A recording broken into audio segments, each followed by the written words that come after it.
At a young age, the family ranch in which Cesar Chavez grew up on was lost due to death during the Great Depression.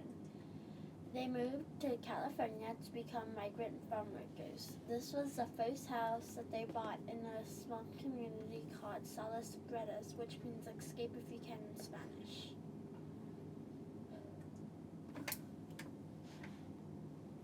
Cesar Chavez knew the importance of education, though he hated it due to the rule of no speaking Spanish. He eventually dropped out of school in the 8th grade due to his father having a terrible accident and not being able to support the family.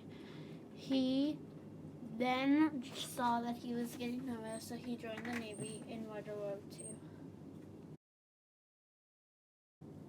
Cesar Chavez was inspired by the works of Gandhi, similar to the way Martin Luther King was inspired by the works of Gandhi. He believed that nonviolence was the way to work things out with the unfair treatment of the migrant workers. Many young children either did not attend school or had nowhere to go after school because their parents were busy in the fields working to help support the family. Many of these children who did not go to school so that they would work in the fields to help support the family.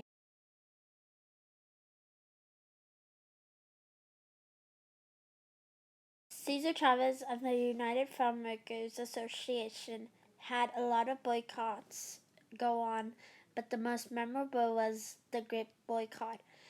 This was also the longest boycott and the most participated in. Cesar Chavez went to many rallies. This is a picture of one of the rallies that he participated in.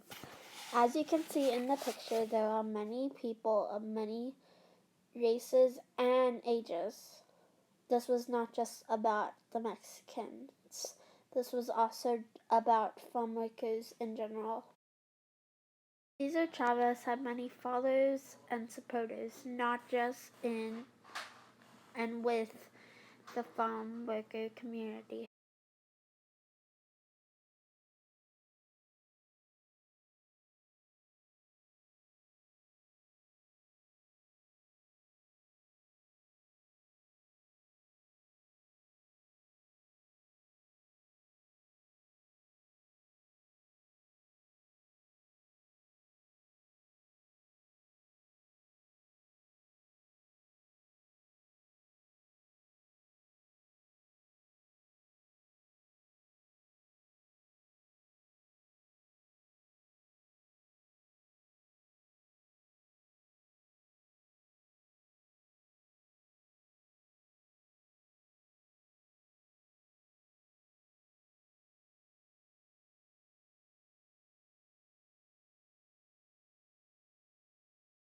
Cesar Chavez did not only go to the rallies, he also went into the farms to talk to the people working on them.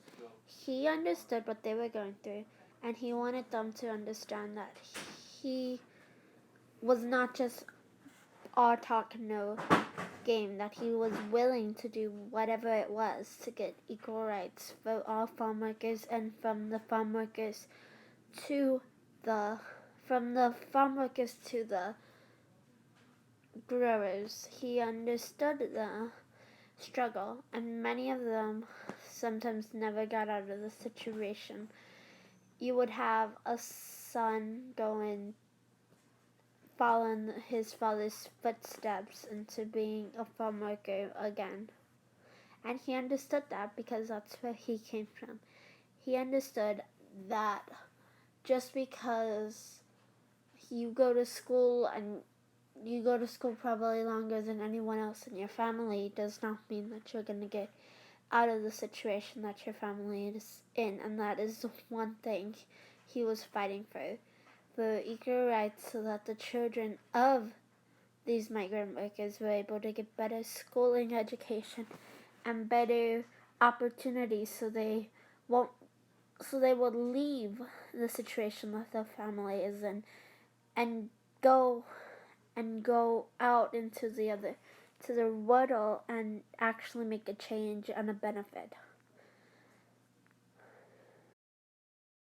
Cesar Chavez went out to the fields with the workers so that they understood and that they would see that he is equal to them.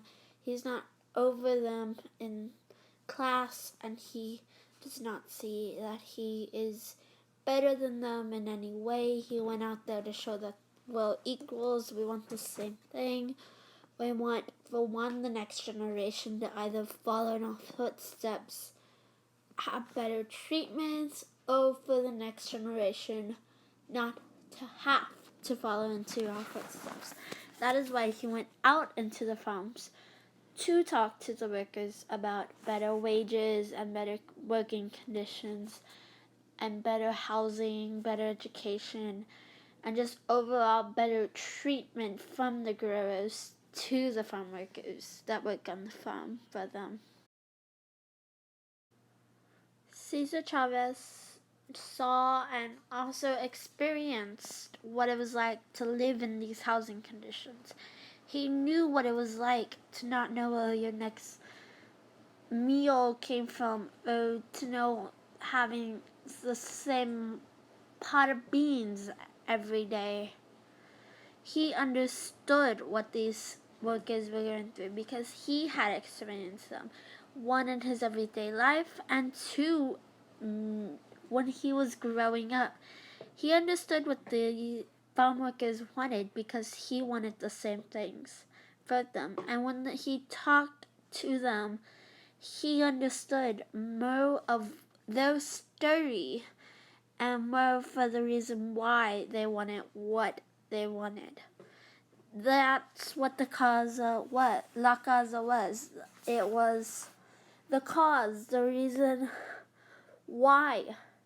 Why do we do this? Why do we want equal rights? The causa was, La causa was simply that.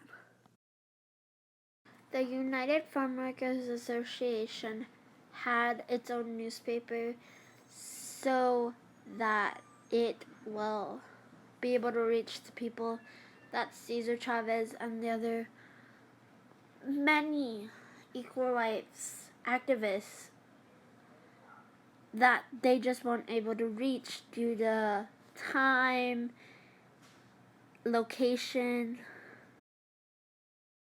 Cesar Chavez would receive some death threats and just overall hate mail because of the work that he was doing. And he relished it. He saw that, okay, well, my work is getting out into the people. My work is actually making a difference if someone is taking the time to actually send me mail that says they stand against me and they do not like my cause. He thought that was a reason to keep the La Causa going, a reason to fight for La Causa if he knows that he's getting the attention that he was wanting. It might not be the type of attention that he was wanting, but he got attention that was most needed for La Causa.